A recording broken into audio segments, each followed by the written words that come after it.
Bonjour, c'est Dr Ould Mohamed, chirurgien en orthopédie. Aujourd'hui, je viens avec Tappedia et Medicamp, en collaboration de Tonnerre. Tappedia, c'est bien connu, c'est une start-up qui est dédiée à la formation des professionnels de la santé. Medicamp, c'est le club scientifique de la faculté de médecine de Mostaganem. Donc aujourd'hui, c'est Alger et Mostaganem, tout ça pour vous faire un cours, pour apprendre avec vous aussi la luxation traumatique de la hanche, qui est un cours qui est très important parce que c'est une pathologie qui est assez fréquente et donc il faudra être assez bien concentré. Mais bien sûr, si vous avez des questions, vous pouvez toujours les poser sur ma boîte mail ou bien sur Instagram et je tâcherai à y répondre, Inch'Allah. Alors, pour commencer, donc, la luxation traumatique de la hanche, c'est le déplacement permanent et post-traumatique de la tête fémorale en dehors de la cavité acétabulaire. Donc, suite à un traumatisme en général très violent, donc le plus souvent c'est l'accident de la voie publique, survenant sur une hanche en attitude propice, avec souvent des lésions associées. Mais elle peut être pure et elle peut être associée à une fracture, que ce soit de la tête fémorale ou bien de cotyle. Donc, c'est une lésion qui est très grave. Donc, les complications ne sont pas négligeables et sont dominées par le risque d'arthrose et l'évolution vers la nécrose de la tête fémorale, ce qui fait l'urgence thérapeutique. Alors, on passe à un petit rappel anatomique. Donc, l'articulation coxofémorale, c'est une arthrose d'un secteur de mobilité qui est très grand.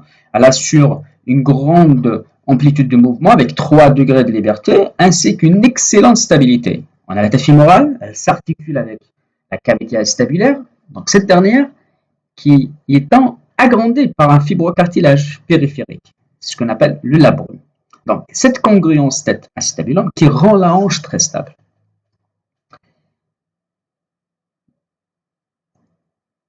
Donc, il y a aussi un système de pression négatif qui maintient les deux structures emboîtées.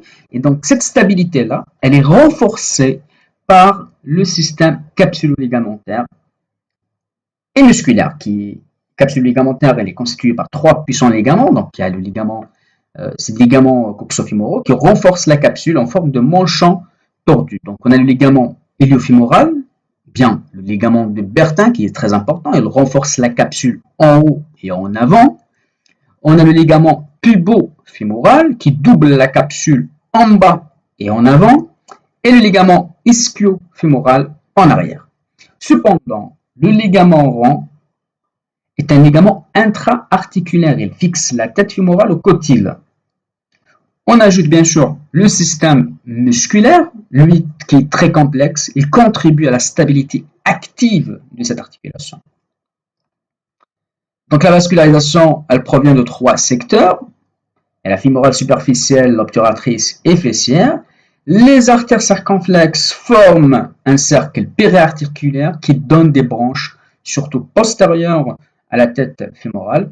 Donc les traumatismes graves de la hanche sont très préjudiciables à cette vascularisation, ce qui risque d'entraîner une nécrose de la tête fémorale. Mécanisme lésionnel. Comme on a dit à l'introduction, la position propice de la hanche au moment de traumatisme est le point d'application des contraintes qui détermine le sens de déplacement de fémur par rapport au cotyle. Alors, il y a 4 types de luxation de la hanche, dite régulière, car le ligament antérieur de la hanche, le ligament de Bertin, il est intact. Dans ces luxations, la tête fémorale luxée se déplace dans 4 régions et donne 4 types de luxation. Alors, on a la luxation postérieure, qui est de loin la plus fréquente, 75%. Elle survient lorsque le point d'impact se situe sur la face antérieure d'un genou fléchi, alors que la hanche est en flexion, adduction et rotation interne. Donc, c'est un mécanisme de tableau de bord. C'est le plus fréquent. Il y a une étude de Opaday, elle a montré qu'en cas de faible rotation interne ou d'antiversion importante de col fémoral, le risque de fracture de cotyle est plus faible. Alors, les luxations postérieures, qu'est-ce qu'on a? On a une luxation postéro-supérieure, ou luxation iliaque. C'est la plus fréquente des luxations. luxation postérieure bien sûr, et peut s'accompagner des fractures des os avoisinants, en particulier les fractures de la paroi postérieure du cotyle et la tête fémorale. Dans cette luxation, donc la tête fémorale, elle se déplace en haut et en arrière de la iliaque. On a aussi la luxation postéro-inférieure ou luxation ischiatique. Donc la tête fémorale dans cette luxation se déplace et se met en face de l'épine sciatique. On a la luxation antérieure, elle est beaucoup plus rare, 25%. Elle survient lorsque le point d'impact est situé à la face interne du genou fléchi et que la hanche est en position de flexion, abduction et rotation externe, ou lorsque le traumatisme se fait les pieds, jambes en extension et hanches en rotation externe. On a la luxation antéro-supérieure ou luxation pubienne. La tête fémorale dans cette luxation se déplace en avant de la branche iliopubienne ou sous l'épine iliaque antéro-supérieure. On a aussi la luxation antéro-inférieure ou luxation obturatrice. Donc là, la tête fémorale se déplace en avant du trou obturateur. Classification. Eh ben, on a deux classifications. Il y a la classification de Bigelow. Pratiquement, on va répéter par rapport aux luxations régulières ce qu'on avait parlé au mécanisme lésionnel. Il y a là où les ligaments et les seins. On a postérieur, donc haute, iliaque 50%, basse sciatique 25%, antérieure basse, donc obturatrice 15%, haute pubienne 10%. Il y a une luxation irrégulière, là le ligament il est rompu, on a suscotyloïdienne ou bien sous-cotyloïdienne. La deuxième classification, c'est celle de Lanvin. Alors, type 1, c'est luxation pure, sans instabilité avec réduction concentrique. Type 2, c'est la luxation irréductible, sans fracture de la tête ou du cotyle. Type 3, c'est une hanche qui est instable après réduction ou il y a incarcération. Type 4, il y a association à une fracture de l'acétabulum. Type 5, c'est association à une fracture de la tête ou du col fémoral. Très bien. Maintenant, les circonstances de l'accident, les circonstances où c'est arrivé cette affection. Alors, les polytraumatismes et les accidents à haute énergie doivent faire évoquer systématiquement le diagnostic et conduire à un examen général pour dépister déjà une éventuelle complication générale, telle qu'une hémorragie interne, par traumatisme de foie, la rate ou de thorax par exemple. On doit aussi chercher un traumatisme de rachis cervical ou dorso-lombaire, un traumatisme crânien ou un traumatisme d'un autre membre. L'essentiel, tout d'abord, il faudra éliminer une urgence vitale. Puis, il faut toujours ne jamais oublier la réalisation de radiographie de bassin, de face, surtout s'il y a trouble de la conscience qui est associé. Alors, il faut savoir que c'est médico-légal, hein. D'accord, donc la radio de bassin de face, c'est médico-légal, tel que la radio de rachis ou bien de rachis cervical. Il faudra toujours les faire quand il y a un accident de la circulation. Alors, l'examen clinique. Donc, dans cette luxation, le blessé est souvent jeune, il est victime d'un accident de la voie publique, il se plaint de douleurs intenses au niveau de la hanche, soit spontanément et aussi à la mobilisation active et passive du membre, une impotence fonctionnelle pratiquement totale, la déformation souvent elle est évidente avec une attitude vicieuse caractéristique qui dépend du type de la luxation. Donc chaque type de luxation a pratiquement une certaine déformation qui est caractéristique. Donc on a la luxation iliaque, donc il s'agit d'une luxation postérieure. Le membre inférieur il est en adduction, rotation interne et extension. Luxation ischiatique, de la même façon, le membre est en adduction, rotation interne et en flexion. Luxation obturatrice, il s'agit d'une luxation antérieure. Le membre est en abduction, rotation externe et flexion. Luxation pubienne, comme dans la luxation obturatrice, le membre est en abduction, rotation externe et en extension. Donc déjà, cliniquement, on peut savoir, avant même de faire la radio, on peut déjà deviner quel type de luxation et donc on pourra la classer et pouvoir par la suite traiter parce que la maladie de réduction, elle diffère selon le type de la luxation. Alors on observe donc, un raccourcissement de membre inférieur dans tous les cas de luxation, sauf lors des luxations pubiennes. Hein. Alors l'examen de la hanche doit être intégré dans le cadre d'un examen complet et bilatéral, notamment chez un patient traumatisé. Une lésion vasculaire doit être éliminée par la palpation des pouls distaux. Et l'exploration nerveuse, que ce soit motrice et nerveuse, est indispensable, elle doit être écrite. Ok. Alors on passe à l'imagerie. Alors pour visualiser une luxation de la hanche, on doit réaliser une radiographie de bassin. C'est le minimum nécessaire et obligatoire chez un polytraumatisé, surtout si celui-ci présente des troubles de la conscience. Alors, on doit analyser la symétrie des interlignes coxofémorales, le respect du centre cervico-obturateur, la position des hanches en rotation et la taille respective des têtes fémorales. Il faut également rechercher une lésion osseuse associée du bassin ou de l'extrémité supérieure du fémur. Ça arrive très souvent.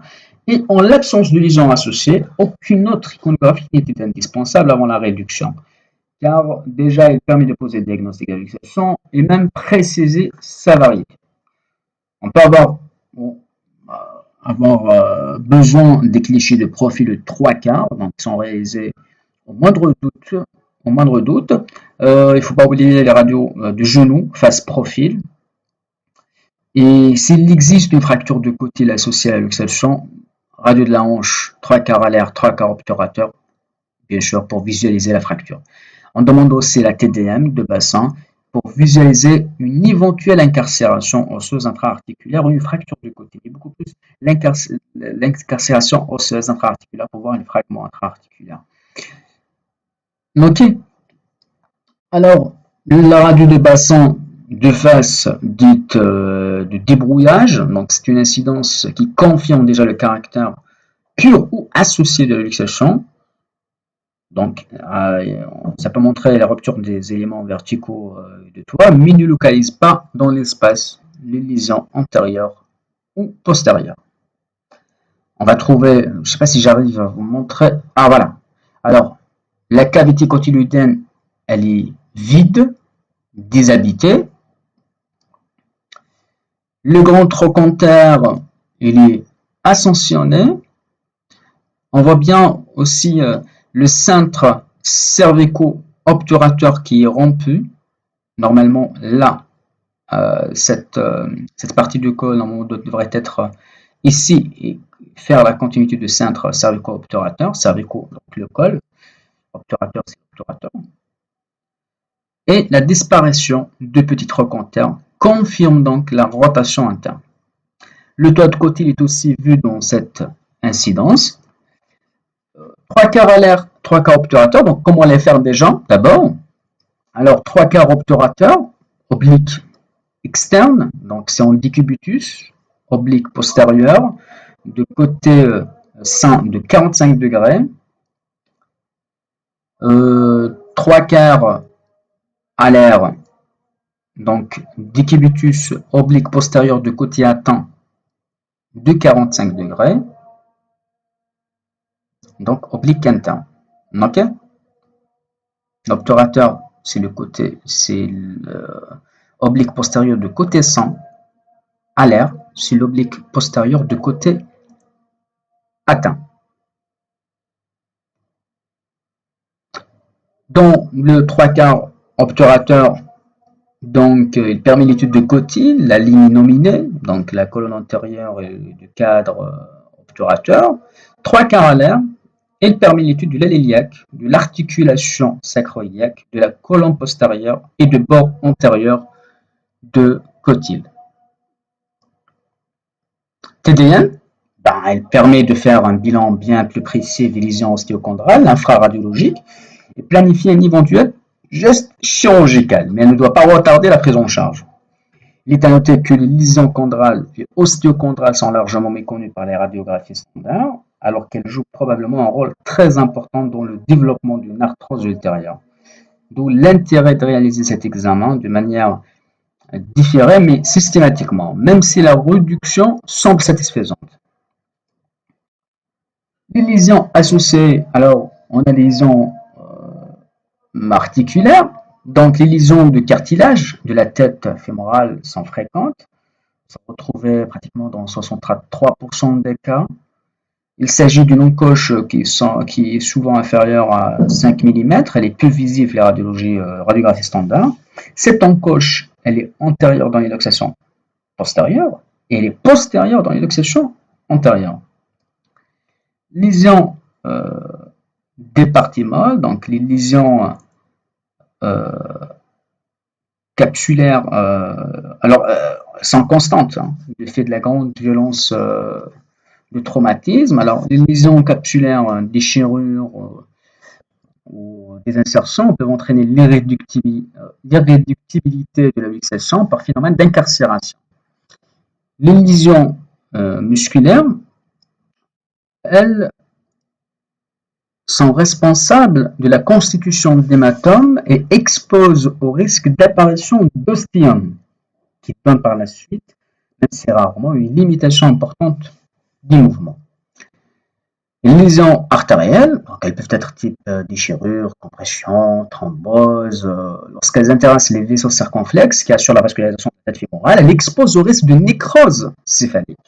Ceci explique l'urgence, l'urgence qu'il y a à réduire la luxation de la hanche afin de limiter au maximum la durée d'ischémie osseuse et donc préserver la vitalité céphalique. Seulement en cas de luxation antérieure, donc on peut constater exceptionnellement, mais on peut constater des atteintes obturatrices ou fémorales. Ok. Les lésions nerveuses, elles ne sont pas exceptionnelles et constituent un argument déjà pour la réduction en urgence. Les atteintes du nerf grand sciatique s'observent dans 7 à 18% des luxations postérieures. Les ruptures vraies sont exceptionnelles. Leur potentiel de récupération spontanée, bien sûr, elle est nulle. Dans la grande majorité des cas, l'atteinte se fait par compression, contusion ou constitution d'un hématome qui va comprimer. Donc, les lésions peuvent être tronculaires ou radiculaires. Les lésions osseuses, donc ces lésions peuvent intéresser tous les segments de membres traumatisés. Il est donc indispensable d'examiner le pied, la cheville, la jambe, le genou, la cuisse de patient. Et donc, il faudra impérativement déjà réaliser dans le bilan systématique une radiographie de genou, de facette profil. On retrouve parfois, dans pratiquement un quart des cas, une lésion osseuse de genou. Et aussi, on peut avoir une fracture de cotyle, que l'on rencontre de 20% des luxations postérieures, et fracture de la tête fémorale d'environ à peu près 13%. Alors, les formes cliniques, il y a l'association, les luxations de la hanche associées à une fracture de fumion, elle est très fréquente. Elle pose un problème. Qu'est-ce qu'on va réduire la première? Est-ce que la fracture de fumion? Ou bien, est-ce qu'on aborde d'abord la luxation d'abord? Les formes bilatérales, 1% à 5%. Les formes vieillies, polytraumatisées, leur traitement est difficile. Il faudra une traction lourde et prolongée, 3 semaines, suivie d'une mise en abduction, réduction sanglante parfois. Et difficile, il y a un risque de nécrose. Luxation récidivante, c'est exceptionnel. Luxation de l'enfant, elles sont rares. Et luxation bilatérale, regardez ces deux radios-là. Ok. Alors, on passe au traitement. Alors, le but du traitement, d'abord réduction en urgence, reconstitution des surfaces articulaires, contention stable, mobilisation précoce. Mais il existe bien sûr des difficultés, une complexité de certaines lésions et surtout la difficulté d'avoir un abord chirurgical suffisant. Méthode donc orthopédique d'abord. Alors, la réduction orthopédique doit être faite en urgence. Le délai de la réalisation de gestes est discutable. Donc, idéalement, dans les 6 heures. Pour regarde, c'est plus de 6 heures. Pour gros, le cap décisif dans les 12 heures. Mais il faudra, ou bien c'est préférable de réduire la luxation avant les 6 heures, tout en acceptant de temporiser si jamais il y a des conditions qui le suggèrent. Alors, la réduction doit se faire toujours sous anesthésie générale chez un patient cuirarisé et avec une hémodynamique stable. Les manœuvres, bien sûr, doivent être douces, si possible uniques, de sorte à ne pas aggraver les lésions associées. La manœuvre de Boller, il y en a plusieurs manœuvres. L'une d'elles, c'est la manœuvre de Boller. Elle est réalisée en décubitus dorsal sur un plan dur avec un contre-appui sur les épiniliaques antéro-supérieurs. On effectue une traction dans l'axe de fémur, hanche et genou en flexion à 90 degrés et généralement un claquement audible qui est synonyme de réduction. D'autres méthodes orthopédiques, alors la technique d'Alice, la hanche elle est fléchie doucement à 90 degrés, une traction verticale est appliquée au fémur. Donc, cette manœuvre peut être plus facile et plus sûre avec le patient placé sur une planche dorsale rigide qui est posée sur le plancher. Une sangle ou une orthèse sont utilisées pour maintenir les hanches de patient. Donc, il y a une contre-pression à la traction verticale de fémur. Il y a la technique de Captain Morgan. Les hanches là de patient sont maintenues au plus bas par un drap ou une ceinture et la hanche nuxée est fléchie. Le praticien place ensuite leur genou sur le genou du patient et se soulève tout en appliquant une traction verticale sur le fémur. La technique de Captain Morgan peut avoir un meilleur taux de réussite que la technique d'Alice. Il y a aussi la technique de lance-roquette. Ben oui, on n'est pas en guerre, mais ça existe. Hein. Alors là, le praticien il se tient du côté de la hanche affectée et fait face au pied de patient. La hanche et le genou luxé sont fléchis à 90 degrés. Les hanches de patient sont généralement maintenues par un drap ou par un deuxième opérateur. Donc l'opérateur s'accroupit et le genou de patient est placé sur l'épaule de l'opérateur. La hanche de patient elle est réduite en pressant vers l'intérieur sur le genou et est tournée vers l'intérieur en tournant le pied. Donc l'opérateur il applique ensuite délicatement une traction sur le fémur en se levant de la position accroupie du squat et en tirant vers le bas sur les pieds de patient en utilisant l'épaule du praticien comme point d'impact, comme point d'appui, pardon. Mais attention, déjà, il faut éviter les manœuvres en abduction, telles qu'elles ont été décrites par Pigelow, car elles exposent à un risque trop grand de fracture de col de fémur. Pour les luxations antérieures, on effectue un mouvement de traction dans l'axe de la déformation en fléchissant la hanche à 90 degrés. Ceci peut être associé à des petits mouvements de rotation interne ou externe. Devant une luxation pure de l'articulation coxo-fémorale, il n'y a pas d'indication à la réduction chirurgicale de première intention. Celle-ci peut être réservée aux échecs de réduction orthopédique, donc s'il y a irréductibilité ou persistance d'une incongruence articulaire. Alors, et après, la suite, qu'est-ce qu'on fait? D'abord, les critères de bonne réduction. Alors, lors de la réduction, il y a un ressaut qui est net, un claquement est perçu aussi. Ces deux sont témoins d'une bonne réduction. La stabilité de la hanche, la mobilité, la longueur de membre inférieur sont vérifiées déjà cliniquement, mais on doit réaliser une radiographie de bassin de face qui est indispensable avant de conclure au succès de la réduction. Elle permet de s'assurer de la parfaite congruence articulaire et rechercher une lésion osseuse associée qui pourrait être passée inaperçue sur les clichés d'avant. On termine bien sûr par un nouvel examen neurovasculaire. Après la réduction, doit absolument être effectué et documenté.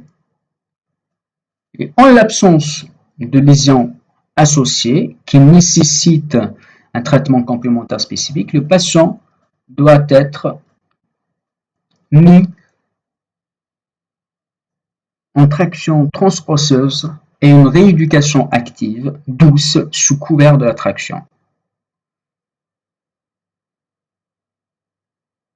Juste après. Alors, la durée de la traction est de l'ordre de 3 semaines. Bon, ceci vise à diminuer les pressions intra-articulaires pour diminuer le risque de nécrose de la tête fémorale.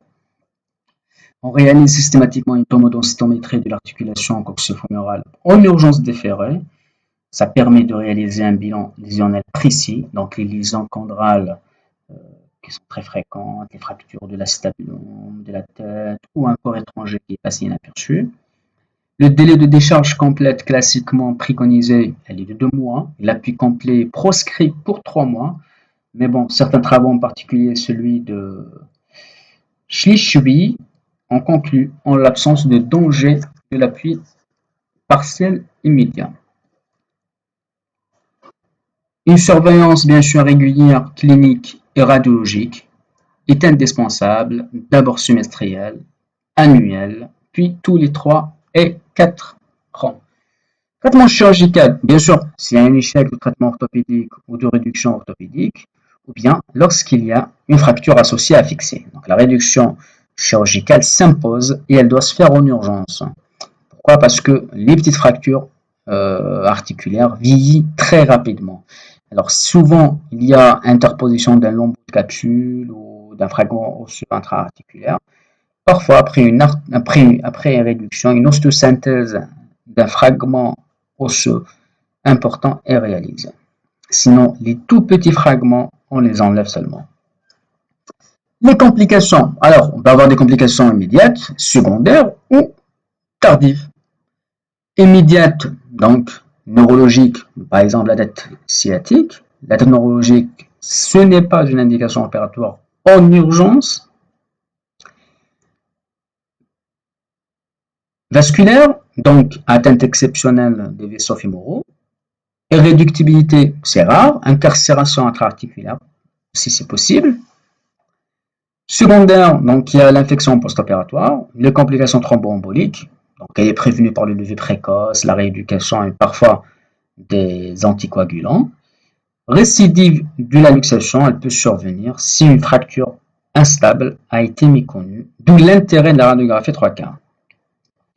Les complications tardives mettent en jeu le pronostic de l'articulation coxo-fémorale. Elles peuvent survenir même après une luxation pure, correctement traitée en urgence. On a la nécrose ischémique de la tête fémorale, l'ossification périarticulaire, luxation ancienne et coxarthrose post-traumatique. En conclusion, la luxation traumatique de la hanche est une lésion qui est très grave, doit être réduite dans un délai de 6 heures.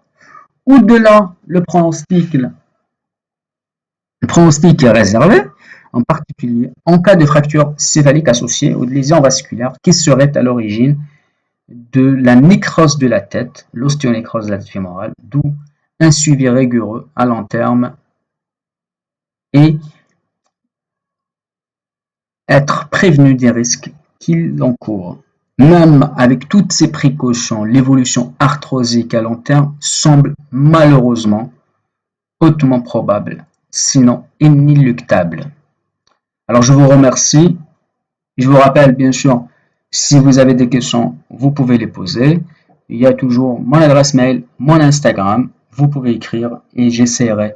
C'est avec plaisir que je répondrai à toutes vos questions. Je vous remercie et je dis bon courage, que ce soit à Medicamp et Tepédia et à vous tous, étudiants en médecine. Merci.